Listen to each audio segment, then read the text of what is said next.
Pakistani family reaction में उम्मीद करता हूं आप सब खैरियत से होंगे, जहाँ होंगे खुश होंगे। तो यार मेरा नाम आजाद है। फिर आज का वीडियो बहुत ही बड़ा बाबा निकल कर आ रहा है भाई। पूरा तुर्की आ चुका है हिंदू मंदिरों की शरण में, जो कभी अपमानित करता था भारत को। अच्छा, देखते हैं वजह वीडियो वॉच करते हैं तो वॉच करेंगे तभी पता चलेगा कि किस तरह के भाई मतलब के हिंदू मंदिरों के भाई टाइम वो मतलब कि शरण में आया है। ये तो जल्दी से पहले वॉच करते तब इसके बारे में कुछ कह पाएंगे। तो कड़ान करते स्टार्ट।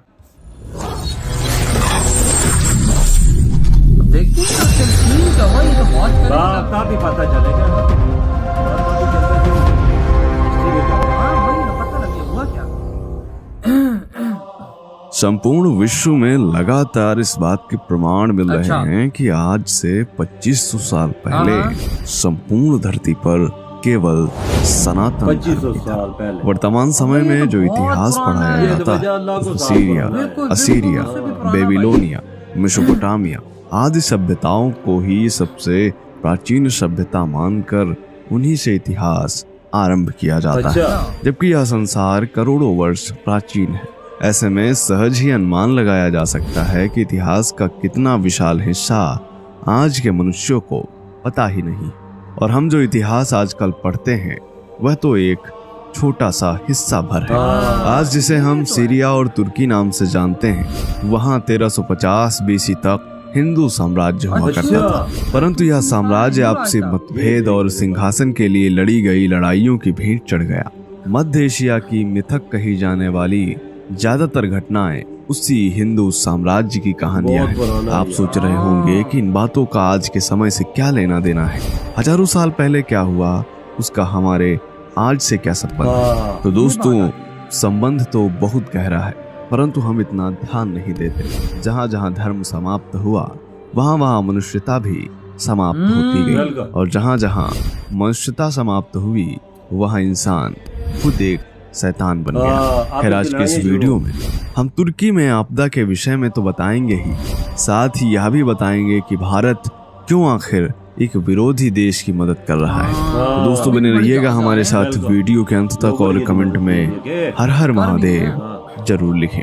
नमस्कार, स्वागत है आप सभी का दी साइंटिफिक हिंदू पर, और मैं हूं आपके साथ आपका दोस्त धीरेन्द्र। आजकल तुर्की में भीषण आपदा आई हुई है। तुर्की में आए भीषण शक्तिशाली भूकंप के चलते लगभग 20,000 से अधिक लोगों की मौत हो गई और हजारों लोग घायल हैं।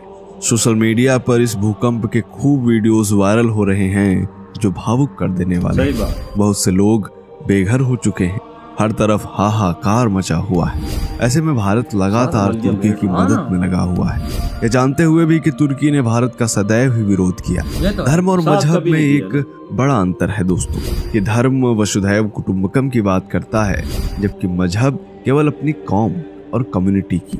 यह धर्म और संस्कृति का ही संस्कार है जो भारत उन देशों की भी आपदा में मदद करता है जो देश लगातार भारत का विरोध करते। यही नहीं, पाकिस्तान और तुर्की तो वह देश हैं जो आपदा में भारत की मदद करना तो दूर, उल्टे भारत को मिटाने का ख्वाब देखते रहते हैं। पाकिस्तान और तुर्की वह देश हैं जो भारत में आई आपदा पर खुश होते हैं, परंतु फिर भी भारत देश हर आपदा में इन देशों की मदद करता है। कुछ लोग सोशल मीडिया पर पोस्ट कर रहे हैं कि ये वही तुर्की है जिसने केदारनाथ आपदा में कहा था कि हिंदुओं के भगवान जब अपना धाम नहीं बचा सके तो भक्तों को कैसे बचाएंगे। एक और यूजर ने लिखा कि हिंदू सनातन धर्म में विश्व का कल्याण हो या प्रार्थना की जाती है। तुर्की व सीरिया हमारे मित्र देश नहीं है, न ही हमारे धर्म के, फिर भी भारत सरकार मानवता दिखाकर मदद कर रही है। इसी तरह संजय नामक यूजर ने लिखा कि जब हमारे पवित्र केदारनाथ धाम में आपदा आई थी तब खुद को इस्लामी जगत का खलीफा कहने वाले तुर्की ने कहा था कि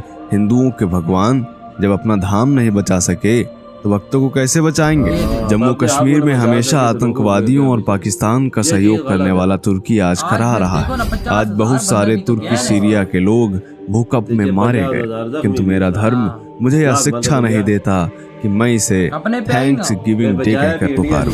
मेरे महान हिंदू सनातन धर्म में विश्व कल्याण के लिए वसुधैव कुटुंबकम सर्वे भवन्तु सुखिनः ही आदर्श वाक्य है, और उस भाव का जीवन जीने वाले मेरे देश के यशस्वी प्रधानमंत्री ने भारत के कट्टर विरोधी इस्लामी देश तुर्की की मदद के लिए तत्परता से हाथ बढ़ाया है।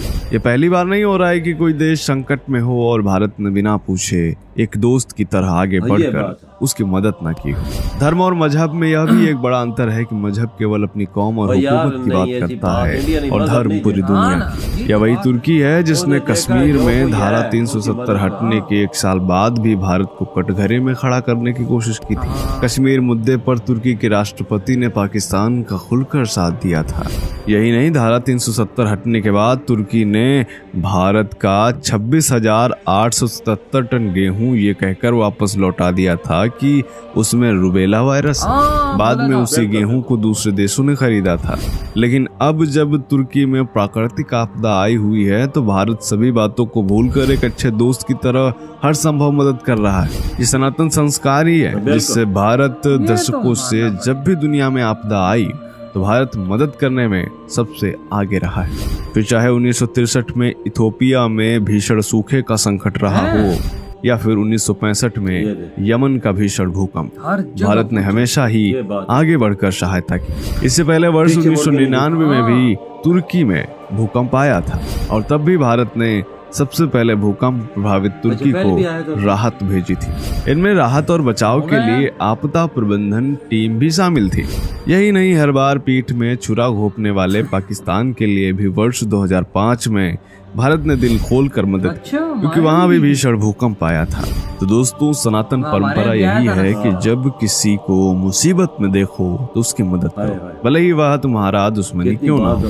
यही कारण है कि सनातन संस्कृति प्रधान भारत देश हर देश की आपदा और मुसीबत में उसके साथ खड़ा होता है, जबकि मजहबी विचारधारा मौका देखकर घात करने में लगी रहती है।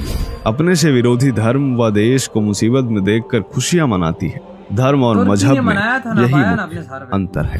तो दोस्तों, उम्मीद करते हैं यह वीडियो मतलब देखो तुर्की अब आ चुका है सीधा मतलब मैं सीधी बोलूंगा हिंदू धर्म की शरण में। वजह उन्होंने बोला था ना, जो पहले लोग थे वो बोलते थे कि जो इनके भगवान है वो अपने आप को ना बचा सके। वो तकरीबन कुछ साल पहले ही केदारनाथ में आया था सैलाब, बहुत बड़ा सैलाब आया था वो, तो ये उस पे इन्होंने मजाक उड़ाया था। गलत चीज बाबा, गलत तो बोला ही बोला। अब अपने पे आई, एक भी भारतीय ने वो बात नहीं बोली कि जो मतलब यार देखो हमारा भी वही इस्लाम मजहब है, हम भी कोई ऐसी वैसी बात नहीं बोलेंगे जो गलत हो, क्योंकि गलत चीज गलत है, नहीं बोलनी चाहिए।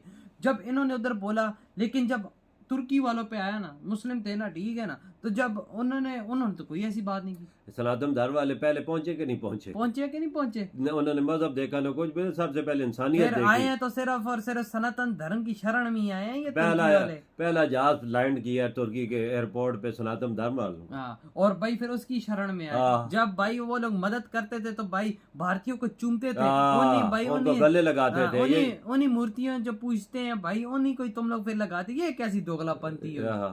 बिल्कुल लगाओ तो शुरू से लगाओ ना। जब तुम्हारे पे मुश्किल आई तो तुमने सब कुछ कर लिया भाई, तो शुरू से इस चीज को अपनाते ना यार। अभी चलो लेट देर आए दुरुस्त है, कम से कम शरण में तो आ गए ना। ये भाई हिंदू धर्म की शरण में समझो, अब ये आ चुके। अब ये कभी भी मैं कहता हूँ कि गलत नहीं बोलेंगे, बिल्कुल गलत बोलना भी नहीं चाहिए, नहीं बोलना, बुरी चीज है ना। देखो ना, देखो सनातन धर्म सिखाता है एकता इकट्ठा, ये बात।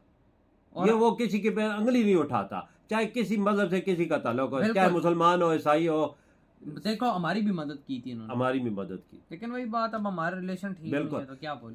तुर्की की मदद है, इंडिया ने कोई इंडिया ने एहसान उस पर नहीं किया, वो इनका फर्ज था। बोलते हैं कि हमारा फर्ज है, हमारी ड्यूटी है ये। जब वहाँ पर भूकंप आया, 50,000 लोगों की डेथ हुई है, उन्होंने एक बंदे का मजाक नहीं उड़ाया। कितनी जानें बचाई, हम आपके साथ, और ये कह रहे थे कि भाई अपने आप को उनका भगवान ये नहीं कर सके तो लोगों को खाक बजे। ये कैसी बात हुई? इनको तो शर्म आनी चाहिए। वही बात है कि अब उस बातों को लेके पछता रहे होंगे। तो यार आप लोग बताएं आपकी क्या थॉट है, वीडियो खत्म कर दे।